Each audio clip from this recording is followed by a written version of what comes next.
So Affinity has dropped version 1.9 of all three of their major apps, and I think that's pretty amazing, and we should talk about that. But we're not going to talk about all three. We're just going to talk about Affinity Publisher because everybody else is talking about the other two, but not a whole lot of people are talking about Affinity Publisher, and I'm going to be the guy. If I'm being perfectly honest, I'm only going to talk about three of the features that have been changed in the newest version. The others are great, but they're not as significant as the big three that I have in my head. You may already know what I'm thinking. I think we still need to talk about it, so let's go! What's going on, everybody? My name is Dave Connery. I'm an artist designer based in Southern California, and I am super stoked. I'm super stoked because there's a new version of all three of the Affinity apps. 1.9 just rolled out last week. It's so funny. It rolled out the exact same day that I put out the last video, and I was like debating, do I cancel the last video and then do just this video on Affinity Publisher or whatever? Because it's new information and I want to be the first. I was like, nah, I already had the video. So I just put that video out there, and I was just I was crossing my fingers that the video that I did last week about photo rendering and editing and stuff like that didn't become obsolete. And you know, technically it's still solid, but there's some new things that have been changed in Affinity Publisher, and so I think that we should talk about that. I also think it's kind of cool that Affinity Publisher rolled out a brand new, pretty solid version of all three apps, and you didn't pay a single dime for it. You didn't pay any extra for it, and if you're buying into the app right now, my God, the amount of power that you have in your hands for $25 per app. That's just unreal. But I digress. So we're going to talk about those big three changes in Affinity Publisher's update, but I'm also going to talk about the reason why I believe they are the most significant things to happen. We'll get to that in just a second, but not before I say, hey, do me a favor, go down there and just destroy that like button. Just like, take that. Saying it like that because that seems to be the trend lately. Everybody here on YouTube is like, smash the like button, kill the like button, down with the like button. Just go down there and tap the like button for me because it'll help me get this video out to the people who haven't found me yet. Thanks for all the new views. Thanks for all the new subscribers. I appreciate you all. A bunch of new people in the house. Hey, you know what? Please stick around. I want to be clear about something real quick. There were a lot of significant changes within the app. The way I look at it is these particular features, they are the three things that Affinity has basically said with Publisher to the saying, listen, we're taking this seriously. We're no joke. We want to build the best page layout software we possibly can. Some of the other things that did get put in there, like being able to change like the margin colors and stuff like that. I mean, you know, if you're into that, that's cool. The text on path things, the changes that happen there, I mean, that's pretty cool because I'll tell you what, I tried to do text on path a couple of times within the app and I nearly pulled my hair out because it was just like, God, why is this so difficult? It just seemed like it was arbitrarily difficult, and I was like, that they need to fix that. And I haven't used it since, but they fixed it, so that's cool. Let's talk about the very first one that I believe is the most important feature for the future of Affinity Publisher. Into the screen! So what you have here on the page is my Beacons journal. This is something I've talked about in the past. If you want to go check out that video, you can. It's linked up there. We don't need to talk about the content so much as just the nature of what we're going to be doing with it. I picked this multi-page document because this is significant when we're talking about at least two of the three major features. So the first thing I want to talk about is turning a pixel image into an image node. If I were to just go over to the photo persona within Affinity Publisher and I draw just like a little mark like that, that's a brush mark, it's a pixelated layer, and I go over here back to the publisher persona, and it's in there. Where are my layers? Let's see my layers. Where are my layers at? So it's a pixel layer just like it would be in photo. Let's say, for instance, I wanted this to be some sort of consistent element across my entire document. Let's say I wanted it to be something that not only comes in this document, but that I can carry over into another document. Sure, I could copy and paste what I have going on here, but that's time consuming, especially if it's something I'm going to be using in multiple documents across whatever I'm doing. Another perfect example of this is like, let's say you signed your name and then you felt like you wanted to sign your name across several different documents all the time, and it was just something you did, but you did it originally in photo, or you did it in this situation like I just did here in the photo persona, and you wanted that to be a thing. The only way it's going to be a thing so that you can just bring it in anytime you wanted from wherever you happen to have it is if you turn this particular pixel thing is if you take this pixel image and turn it into an image node. Don't get caught up in the nomenclature. That's just what Affinity calls it. But if we go up here to the layer menu, while I have the image selected, and I turn that to convert to image resource. So I did that, and now the way that I check to make sure that it's actually a thing, like I've turned it into an image node, I go up here to document, down to resource manager, and now you can see that I have all these different resources. And some of these things are things that I've brought in for the document itself. They were already there. This one right here, this pixel right here, I can change the name if I want to. Well, I'd probably change it over here, but I can change it over here. And there, it's available. It is now an image. That means, just like anything else, it can be used anywhere else in any other document. But I have to do one other thing first. And that's I have to change this to a linked image. You see how my interior page and these other elements are linked, and this one is embedded. If I were to export this image out right now, it would be solidified to this particular page, and I wouldn't be able to use it anywhere else. I want it to be linked, so I'm going to make it linked. A couple of reasons why you want that is, obviously, number one, we may want to use it later on down the road. Number two, when you're building a major document like this, the more embedded elements you have on the page, the more heavy your document is going to be. If you can link something instead, that's like Affinity Publisher saying, hey, you know this particular image? I'm not really going to hold on to it, but it's right over there. So when I need it, I'm going to go get it, and I'm going to bring it back. And I'm going to leave it over there and just kind of I'm just going to reference it's over there. That's the first one, and that's important because it changes the way we build things in these things, especially when it comes to the studio link between the three apps. This is significant. That way, now I have these things that I can make, and I can bring them in, and I can say like, hey, I want this to be a thing from now on, or I want this to be a thing, but I want it to be over there.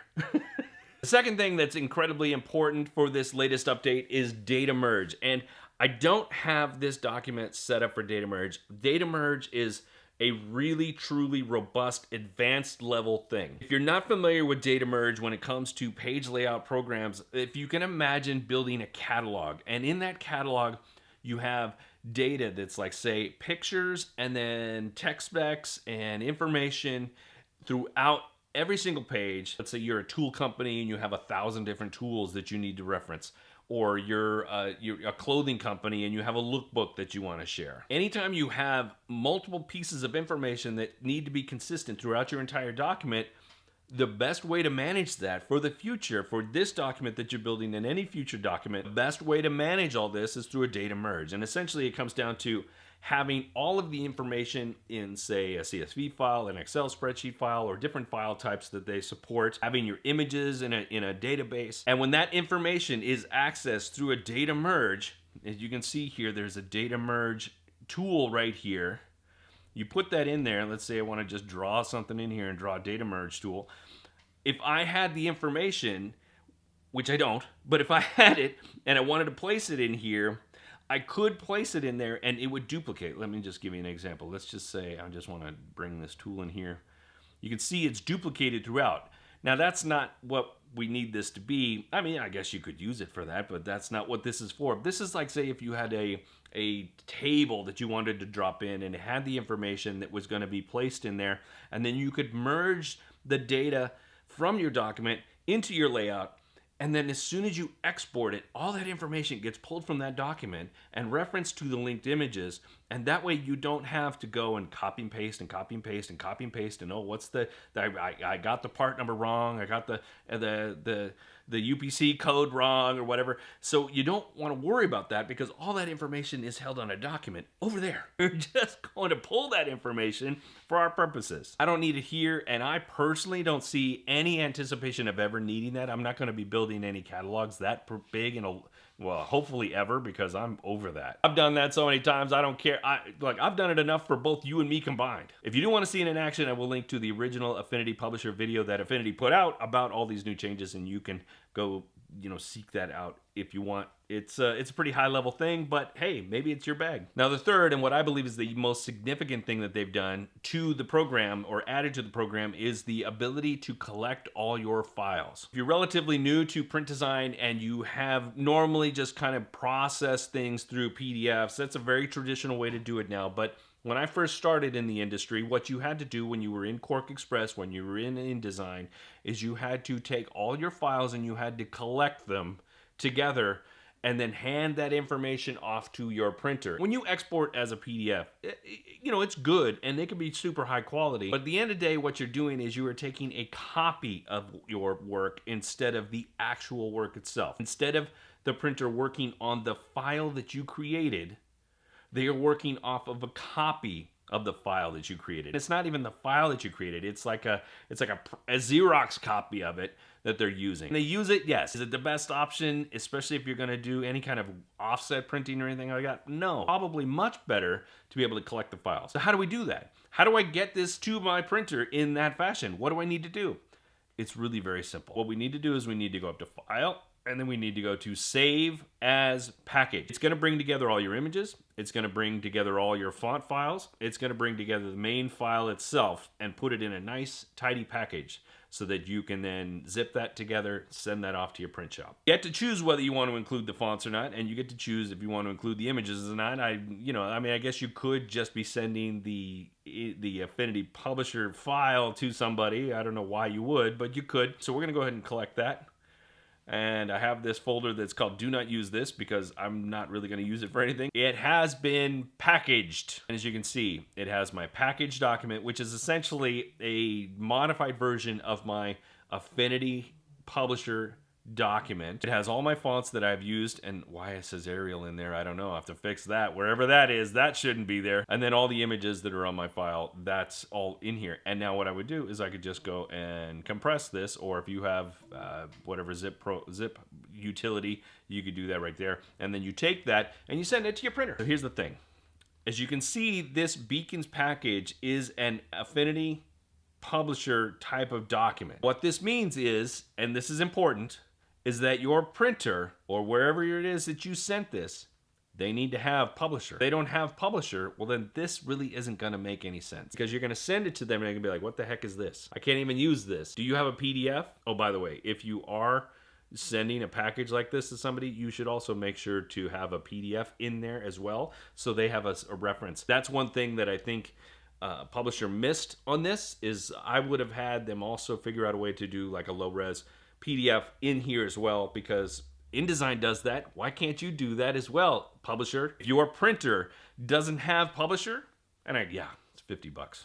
It's $50, right? I mean, I'd almost be willing to give them $50 to use it. If they don't have Publisher, they're not going to be able to open that document, and this is all moot. Back in the day when we were all using Quark Express and InDesign was the brand new thing, there were a lot of print shops that had no idea what to do with an InDesign file. They were all Quark all day long. And of course, InDesign became the industry standard over time, but what we had to do back then is we had to export as PDF until everybody got with the program and got it figured out. Now, of course, it didn't take that long for them to adapt because Adobe was already, rising to the top as far as the king of everything, and so they were more than willing to invest in InDesign to get that. But InDesign is still technically the king of all page layout programs, and so your print shop may not be quite as eager to jump into Affinity Publisher. It definitely could happen soon, and now that this technology is available through the app, you will start to see more printers have that capability. Your best bet, call your print shop, ask them.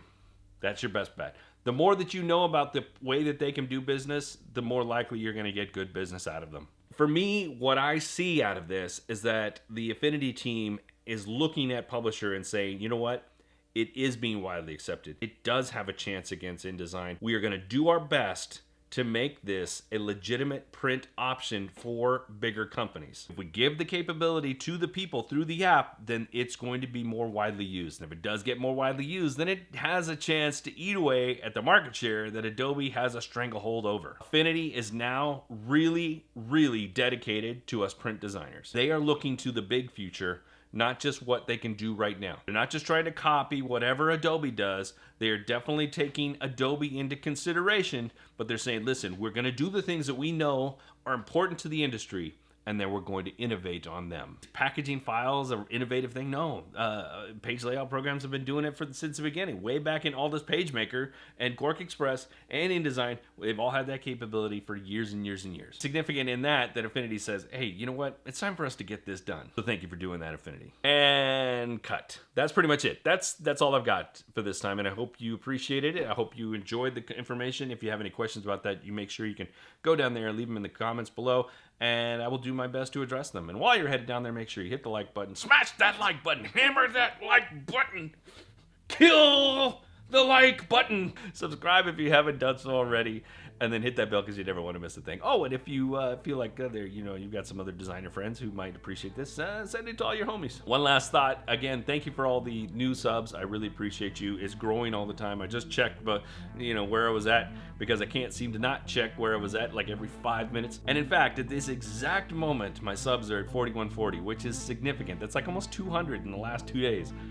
You guys are awesome. I made a pledge to myself last year that I was going to try and get to 5,000 subs by the end of the year. I obviously didn't make that, but I'm getting really close. And if I can get to 5,000 subs, let's say by the end of March, when I do hit 5,000 subs, I got a pretty big announcement. I'm just saying I might announce it before I hit the 5,000 subs. But if I do get to 5,000 subs by the end of March, I've got a pretty big announcement. I'm just not willing to share it just yet. So stick around, share this with your peeps, and we'll see what happens. Done rambling, folks. Hey, have a great weekend. I'm not going to wish you a happy Valentine's Day because I know that some people are like, nah, Valentine's, or they're just, they don't have anybody to celebrate with. If you don't have anybody to celebrate with, come here and celebrate with me. I'll be there. I'll sit there and I'll talk you to sleep. Just put my videos on infinite repeat, and I guarantee you to do it. Hey, that's it, guys. I'm done. Remember, be good today, be better tomorrow. See ya.